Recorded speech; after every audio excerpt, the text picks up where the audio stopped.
Okay, so let me talk about this. This came out very strongly. You have the Death card, and the Death card basically means moving on.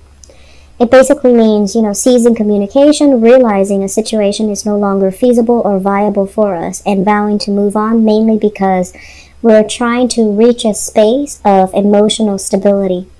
And earth signs in general, and especially you guys, I say you guys mainly because you're very understanding of human nature. Basically what that means is you take somebody totally, and you take the good with the bad. And so when someone approaches you, you know, they might be somebody with a lot of red flags, or they might be somebody who's not very stable. You see the flip side. You see like all their cuteness, you see like, you know, their generosity. You try to compensate. So basically, you know, you go through the pros and cons in your head, and you also feel like, well, everyone has their, you know, pros and cons. Everyone has their quirks, and everybody has their negative and positive traits. Who are we to judge another person? So you're very understanding, you're very lenient when it comes to people either underperforming and not holding up their end of the bargain. You still stick around.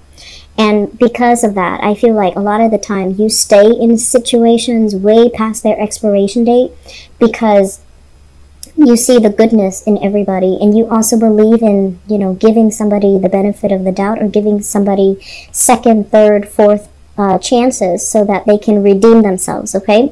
You're not like quick to kind of like cast somebody off the way like an Aquarius does, or even the way a Virgo does. So you're a lot more lenient, and I feel like there was a relationship here. You're finally moving away from it because it's not serving its purpose in your life. It's linked up here with a fire sign, so this is a Sagittarius, an Aries, or a Leo, Sun, Moon, or Rising. Or it is somebody that you shared children with, okay? This person is showing up in the reverse position. They're like not the most ambitious person in the world. They're very extravagant, I feel, when it comes to their spending. They're also like, they kind of like hype themselves up a lot, but they don't really have any solid substance to really prove what they have to offer. And a lot of the times I see this person as, it's not a bad person. This is someone that is quite courageous, very popular, quite attractive, but the energy is reversed, meaning that they go through life and they feel like a lot of the things that they want to achieve has been thwarted. And I feel like the plans that they have been thwarted because they're not very good at planning. They're not very good at being consistent. They're not very good at, their pride will not let them work from the bottom up and achieve something in a consistent, hard-working manner.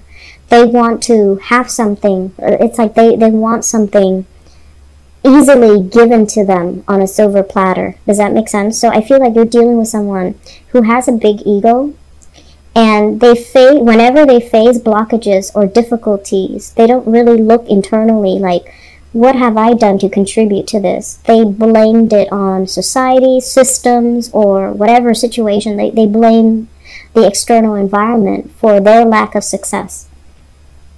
And so just imagine if you're dealing with someone like that, and you're in a relationship with them. How do you feel they're going to act when they're in a relationship with you? If it's somebody that has issues with admitting when they're wrong because their pride gets in the way, or they're admitting, okay, I have to do something differently because they keep blaming other people. So if you're in a relationship with them, you're going to be the one that is getting blamed. You're going to be the one that they feel like is really holding them back, right? When that might not be the reality. And so I feel like this person and their ego, it's hindering your relationship. So it's more like, what can you do for them versus, like what can it's a one-sided, it's a very egocentric person. And I'm sensing for some of you narcissism. and somebody that might not even be very faithful or loyal. And so you have moved on from this, and I'm glad that this is, you know, moving into the past. Okay, what's coming through in the present situation here?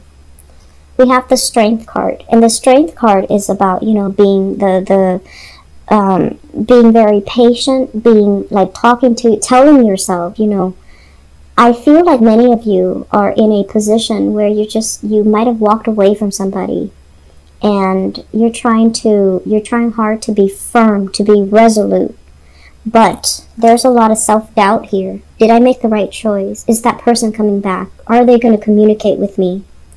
I'm also sensing as well, you're in a point where you might even be waiting for them to come back into the picture, to make amends, to reconcile. And I'm also sensing there's still communication with this person, and you know, there's a lot of chemistry here with this Strength card.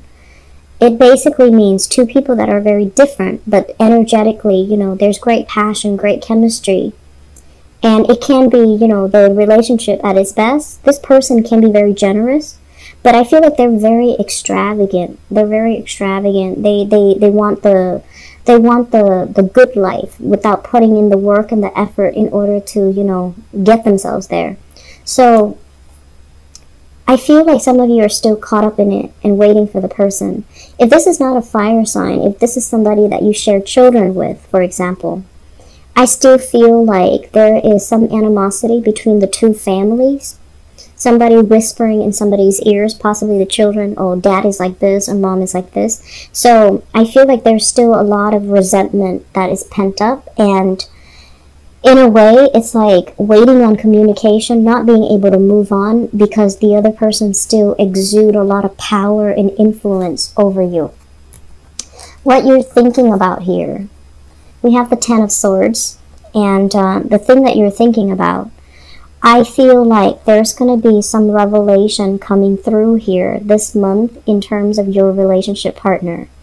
Whether or not your relationship partner, he or she, has been truthful, or whether or not they have been very evasive with you. If they have been very evasive with you, I feel like they are still in another relationship that is not done and over with, and I feel like you're going to be finding this out, unfortunately.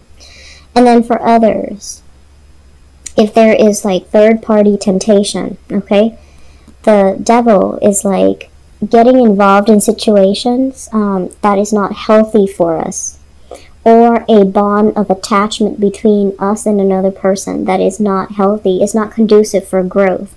So you saw earlier in the general reading, you have a lot of prosperity coming in, and somebody in your life, relationship, is really holding you back because it lacks direction, it lacks commitment, and it's really not serving your greater purpose. So why stay in it, right?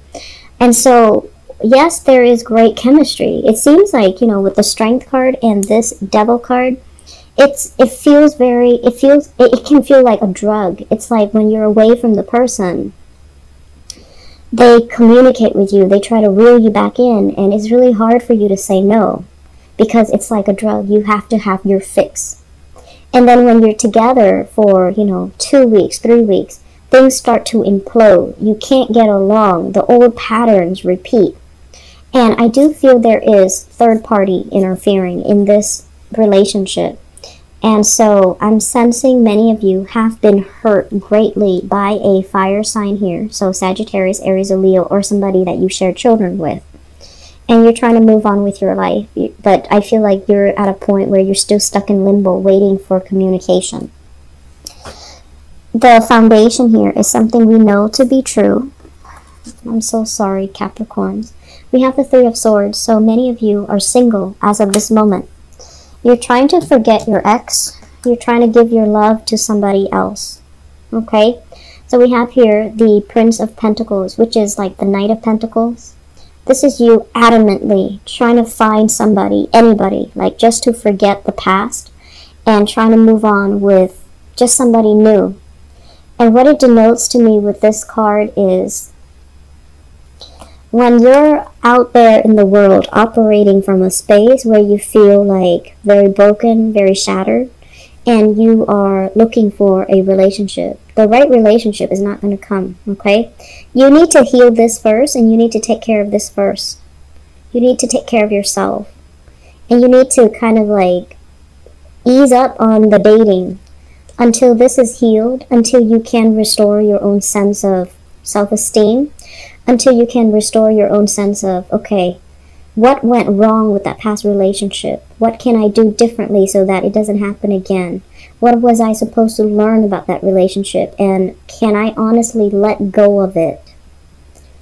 And can I finally admit that it was very sexually charged, but there wasn't a lot of faithfulness, and there wasn't a lot of there isn't a common direction between you and that person?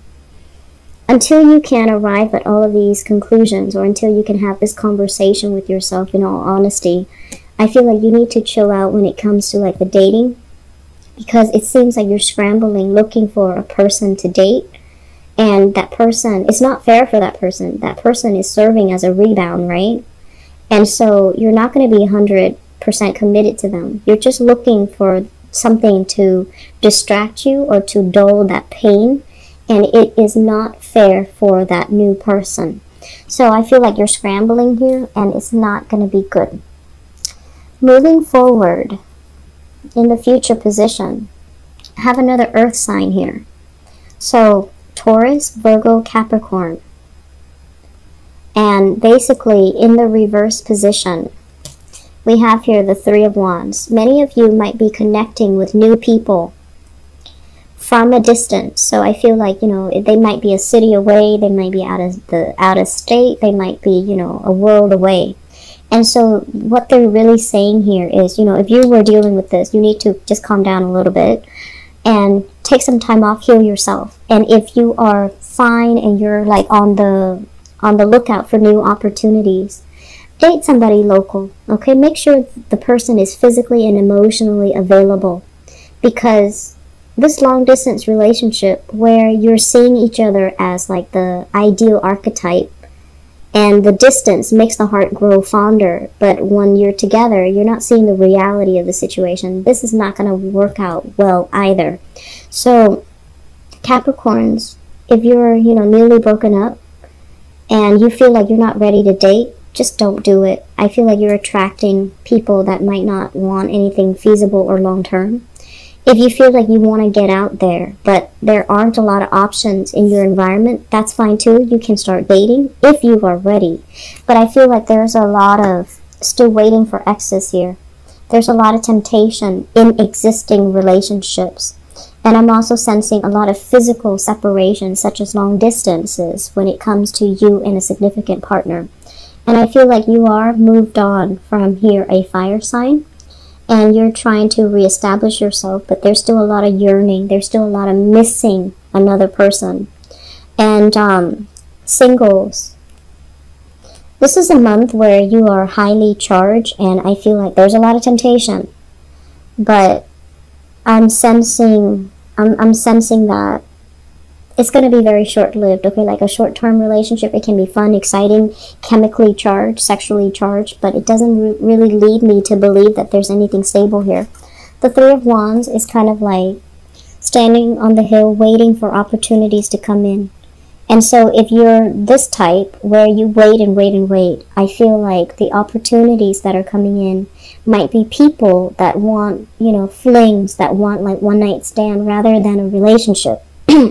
So if you've been waiting and not really dating anybody, and you feel like you're ready to date and you're ready for a relationship, you kind of need to move away from this complacency and move forward and reach out, okay? Make connections so that you have options to choose from. If for whatever reason you feel like you're geographically blocked, like the area you're in is very like sparsely populated, for example, it's okay to, you know, travel a little bit further away to meet new people, to connect with new people, okay? I'm going to leave it at that. I just feel like there's a lot of things for you to focus on this month, and so you're going to feel like you have outgrown a relationship partner. And I feel like for many of you, if you have a good relationship partner, give it some time. And then others, if you have somebody that is, you know, kind of like lacking in direction, not very ambitious, and you have, it's almost like those rose-colored glasses are coming off and you're starting to see them in their full colors, and you're just like, I'm not feeling this relationship anymore. Just walk away from it, okay? I feel like you've been mulling over this decision for quite some time, and it's time for you to make a move.